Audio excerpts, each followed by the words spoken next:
د غزني ښار قلعه میري سیمه کې د شیدو ورکوونکو غواګانو د یو فارم جوړښت نور خلک هم دې ته هڅولي چې ورته فارم جوړ او ګټه وټه وکړي. شیر علي چې د کورنۍ د 10 تنو لپاره د نفقې پیدا کولو مسؤلیت پر غاړه لري، د کاري فرصتونو د نشتون له امله یو وخت پریکړه وکړه چې د شیدو لرونکو غواګانو یو وړوکی فارم ځان ته جوړ کړي. هغه له دې وړاندې چې د غواګانو فارم جوړ کړي موټرواني کوله، خو د کارونو کمښت او اقتصادي ننګونو له امله دې ته اړ شو چې یو بل بدیل ولټوي. په دې توګه نوموړي په خپل کور کې د شیدو لرونکو غواګانو یو وړوکی فارم جوړ کړ چې د 10 زراعتي غواګانو ساتنه پکې کوي.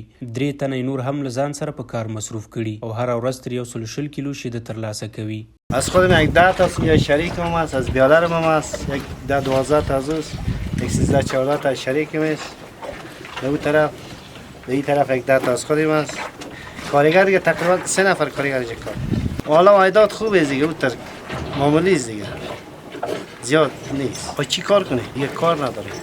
از قبل دمترک لودر چیزا داشت. تقریبا از خودم اگه کم پیسه بند یه باشه 22 23 لک روپیه بند. یعنی 10 تا افغانی.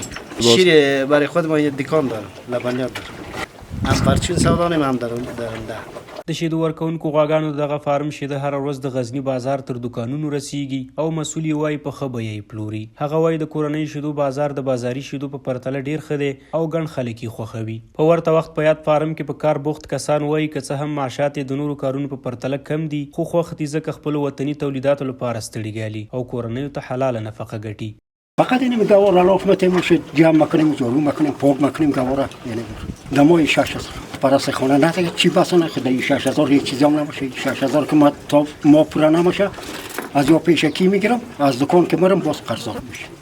دیگه کار ما بلد نبودم دیگه، یعنی می آدم که مرا در کار گرفتن قدمم کوری کرد، کم کم نشون دادم ما کار ما یاد گرفت. مشکلات خانواده اگر دولت قدم کمک کنه خب باید که همکاری کنه که خرج خوراک مواد ما چیز کنه که ما بخش آلایال خود ببریم. حالا ما 8 نفر نونخور هستم، 1 نفر ما خودم کارگر اینجا. شیر علي که څه هم له ډیرو ستونزو سره په دې توانېدلی چې د شیدو ورکوونکو غواګانو یو فارم جوړ کړي، خو په خبره لا یې هم یو شمېر ستونزو د کارونو د پراختیا مخه نیولې ده. هغه وایي که چیرته ورته زمینه برابره شي، له یو لوري به خپل کاروبار ته پراختیا ورکړي او بل لوري ته به په غزني ولایت کې د خلکو هغه اړتیاوې پوره کړي چې د کورنۍ شیدو په برخه کې لري.